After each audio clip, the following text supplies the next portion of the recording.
नमस्कार। इस वक्त की सबसे बड़ी और लेटेस्ट अपडेट के साथ मैं आ चुका हूं। मतलब कि नेपाल में 6.4 तीव्रता वाले भूकंप ने मचाई तबाही, 150 से ज़्यादा की मौत, कई मकान जमींदोज। लेकिन नेपाल में शुक्रवार रात भूकंप के तेज झटके महसूस किए गए। 6.4 तीव्रता वाले इस भूकंप ने नेपाल में तबाही मचा दी है। समाचार एजेंसी रॉयटर्स के मुताबिक इस भूकंप की वजह से नेपाल में अब तक 154 लोगों की मौत हो चुकी है, जबकि सैकड़ों लोग घायल भी बताए जा रहे हैं। पाकिस्तान की सेना पर कहर बनकर टूटे आतंकी, बलूचिस्तान में हुए हमले में 4 सैनिकों की मौत।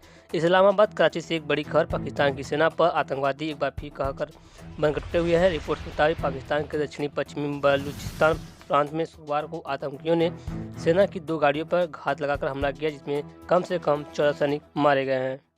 बहरहाल कि लखनऊ से लेकर के मध्य प्रदेश तक, मध्य प्रदेश से लेकर पंजाब तक हर जगह प्याज की मांग बढ़ती जा रही है। ऐसे में प्याज की बढ़ते भाव भी खून के आंसू रुला रहे हैं। बहरहाल कि प्याज अपने बढ़े हुए भाव से वापस आने में इतरा रही है। फिलहाल वो आम आदमी की थाली से दूर भागता जा रहा है।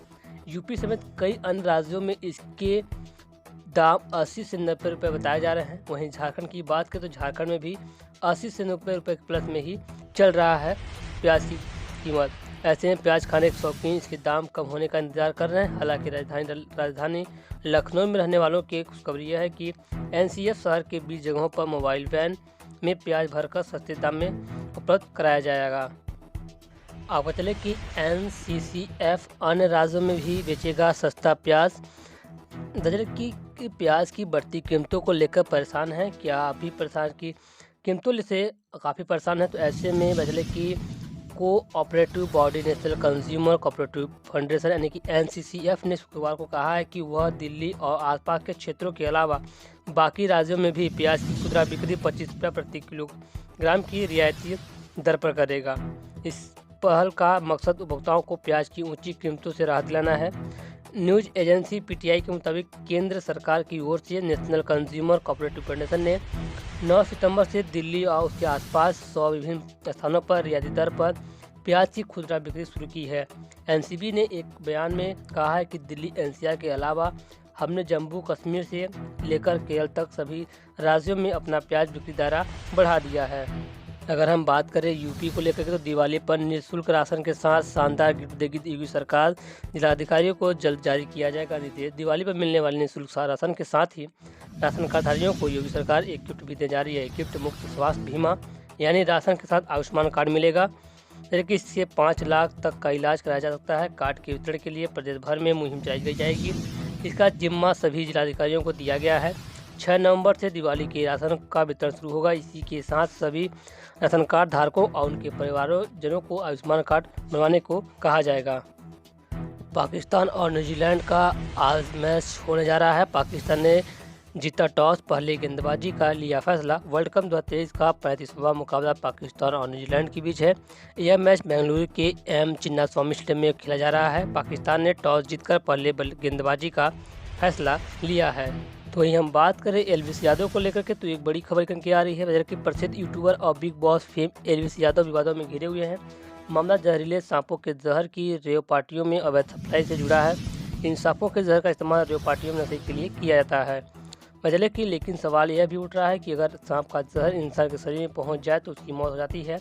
फिर रेव पार्टियों में नशे के लिए सांपों के जहर का इस्तेमाल युवा कैसे कर सकते हैं? मतलब कि नोएडा पुलिस ने वन विभाग के साथ 2 नवंबर को छापेमारी की थी, जिसमें 5 लोगों को 9 सांपों के साथ गिरफ्तार किया गया था। इनमें 9 में से 5 सांप कोबरा थे जो बेहद जहरीले होते हैं। इसके अलावा इन लोगों के पास से एक अजगर, एक घोड़ा पचड़ सांप मिला था। इसके अलावा आरोपियों के पास से 20 ml सांप का जहर भी मिला था। आरोपियों से पता चला था कि सांप के जहर का इस्तेमाल दिल्ली एनसीआर में रेव पार्टियों के नशे में लिया जाता है। इस मामले में बीजेपी नेता मेनका गांधी के एनजीओ ने ही शिकायत दर्ज कराई थी और बताया था कि इस मामले में एलयू यादव ने भी राहुल नाम के शख्स का नंबर दिया था। नीतीश के तेवरों से घबराई कांग्रेस, मल्लिकार्जुन खड़गे से बिहार सीएम को लगाया फोन। वैसे कि हाल ही में बिहार के सीएम नीतीश कुमार ने एक कार्यक्रम में विपक्षी गठबंधन और कांग्रेस पर तीखा हमला बोला था। अब ऐसा लग रहा है कि नीतीश के बागी तेवरों से कांग्रेस घबरा गई है। दरअसल खबर आई है कि कांग्रेस अध्यक्ष मल्लिकार्जुन खड़गे ने बिहार के सीएम नीतीश कुमार से बीती रात टेलीफोन पर भी बात की है। वजह की सूत्रों के अनुसार दोनों नेताओं के बीच विपक्षी गठबंधन को लेकर बातचीत हुई है। मल्लिकार्जुन खड़गे ने नीतीश कुमार को विश्वास दिलाया कि विधानसभा चुनाव के बाद विपक्षी गठबंधन पर बात होगी। बता दें कि बीते गुरुवार को नीतीश कुमार ने पटना में एक कार्यक्रम के दौरान कांग्रेस पर आरोप लगाया था कि वह विपक्षी गठबंधन की अगली बैठक आयोजित करने से कोई रुचि नहीं ले रही है। यही वजह है कि खड़गे द्वारा नीतीश कुमार से टेलीफोन पर बातचीत को नीतीश की नाराजगी दूर करने की कोशिश के तौर पर देखा जा रहा है।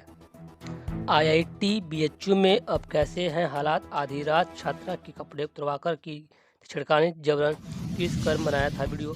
कमरे से बाहर निकल पी रही पीड़िता। बजरे की IIT के छात्रों ने गुरुवार को कैंपस में 15 घंटों तक छात्राओं का प्रदर्शन चलता रहा।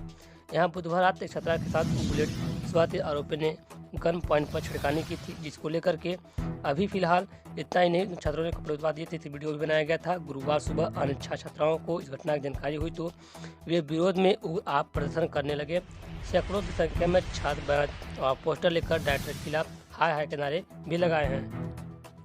आरोपियों के खिलाफ सख्त कार्रवाई आश्वासन के बाद छात्रों ने यह प्रदर्शन खत्म किया है। इसके अलावा यह भी कहा गया है कि BHU और IIT BHU कैंपस के बीच बाउंड्री बनेगी। हालांकि छात्रों ने एक हफ्ते का समय दिया है। आज झारखंड की राजधानी रांची में छाए रहेंगे बादल, कई जिलों में होगी बारिश। मौसम केंद्र ने पूर्वानुमान किया है कि शनिवार को कोल्हान और संता प्रखंड के कुछ हिस्सों में हल्के से मध्यम दर्जे की बारिश हो सकती है। शेष राज्य में कहीं कहीं बादल रह सकते हैं और रविवार में मौसम साफ हो जाएगा। बचले के राजधानी रांची में भी आज दिन भर बादल छाए रहने का अनुमान है। हालांकि बारिश की आशंका नहीं है। मौसम केंद्र ने अपने पूर्वानुमान में बारिश की संभावना से इनकार किया है। रविवार से मौसम साफ हो जाएगा। इसके बाद ठंड बढ़ने की उम्मीद जताई जा रही है। बचले की बिहार कैबिनेट की मीटिंग में देहाती क्षेत्रों में भी अब डायल 112 की सेवा शुरू होगी। कुल 35 प्रस्तावों पर लगी है मुहर। जबकि अब डायल 112 की सेवा का विस्तार पूरे राज्य में कर दिया गया है। सरकार ने दूसरे चरण के तहत सेवा का विस्तार शहरी क्षेत्रों के साथ साथ ही ग्रामीण क्षेत्रों तक करने की स्वीकृति दी गई है। इसके साथ ही डायल 112 को 3 सेवाओं के साथ एकीकृत कर दिया गया है। इसके माध्यम से न सिर्फ पुलिस की मदद मिलेगी बल्कि अग्निशमन सेवा और मेडिकल एम्बुलेंस की सेवा भी मिलेगी। मुख्यमंत्री नीतीश कुमार की अध्यक्षता में शुक्रवार को आयोजित कैबिनेट की बैठक में डायल 112 की सेवा को राज्य क्रियाशील करने के लिए समेकित रूप से कुल 766 करोड़ 71 लाख 35 हज़ार की स्तर प्रशासनिक स्वीकृति दी गई है। इस परियोजना के क्रियान्वयन के लिए आवश्यक तकनीकी उपकरण और तकनीकी सहयोग और प्रशिक्षण कराने का काम CDAC को देने की स्वीकृति दी गई है। कैबिनेट ने कुल 35 प्रस्तावों की स्वीकृति दी है। IIT BHU में छात्रा से छिड़काने मामले में पुलिस ने 2 संदिग्धों को हिरासत में लिया है। कि यूपी सरकार बढ़ते आवायु प्रदूषण को लेकर सख्त हो गई है और NCR के यूपी वाले हिस्से में भी प्रदूषण को रोकने के लिए 500 वर्ग मीटर के भूखंडों पर बिना पंजीकरण निर्माण पर रोक लगा दी है। निर्माण कार्य के लिए ट्रस्ट ऐप पर पंजीकरण करना होगा। यूपी प्रदूषण नियंत्रण बोर्ड ने निर्देश जारी किया है कि CM योगी आदित्यनाथ ने हालात पर नजर रखने के लिए निर्देश दिए हैं। तो दूसरी ओर IIT BHU में छात्रा से छिड़काने मामले में कांग्रेस प्रदेश अध्यक्ष अजय राय के बयान पर केस दर्ज किया गया है। IIT BHU में छात्रा से छिड़काने मामले में उत्तर प्रदेश कांग्रेस अध्यक्ष अजय राय ने दिए गए बयान के खिलाफ वाराणसी से के लंका थाने में शुक्रवार देर शाम मुकदमा दर्ज किया है।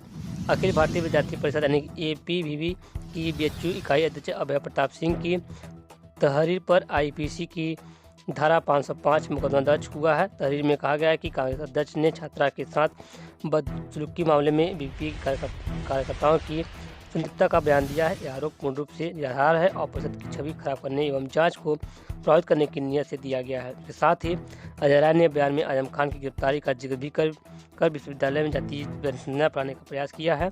साक्ष्य के तौर पर अजय राय के बयान पर वीडियो दिया गया है। तो वो धनबाद में CM हेमंत सोरेन, चिरकुंडा में FSTP प्लांट बनकर तैयार है। अब 15 को CM करेंगे उद्घाटन। चिरकुंडा नब से लगभग 3.25 करोड़ रुपए की लागत से बने FSTP मल अपशिष्ट प्रबंधन प्लांट को 15 नवंबर को उद्घाटन किए जाने से पूर्व गुरुवार को जुडको रांची व नब चिरकुंडा ने संयुक्त रूप से निरीक्षण किया है। जुडको की निगरानी में डाइट नामक कंपनी द्वारा इसका निर्माण किया गया है। निर्माण कार्य पूरा होने के बाद 1 वर्ष से इसका ट्रायल भी चल रहा है। सिटी मैनेजर मुकेश रंजन को ने बताया कि नब के EO संदीप पासवान जुडको के अधिकारी के अलावा AE एवं JE के साथ प्लांट का निरीक्षण किया गया है। थोड़ी बहुत जो कमियां हैं उन्हें चिन्हित किया गया है। 15 नवंबर से पूरा करने का निर्देश दिया। कार्य रही एजेंसी को दिया गया है। मुख्यमंत्री हेमंत सोरेन 15 नवंबर को इस प्लांट का ऑनलाइन उद्घाटन करेंगे। तो फिलहाल खबरों बस इतना ही। थी कुछ आज की तमाम बड़ी खबर जो कि सुबह के समाचार के साथ यानी कि बुलेटिन समाचार के साथ आए, तो उम्मीद है कि खबर पसंद को शेयर कीजिएगा, लाइक कीजिएगा, चैनल को पहली बार आया सब्सक्राइब जरूर कीजिएगा। तब तक के लिए बने रहेगा चैनल। जय हिंद, वंदे मातरम।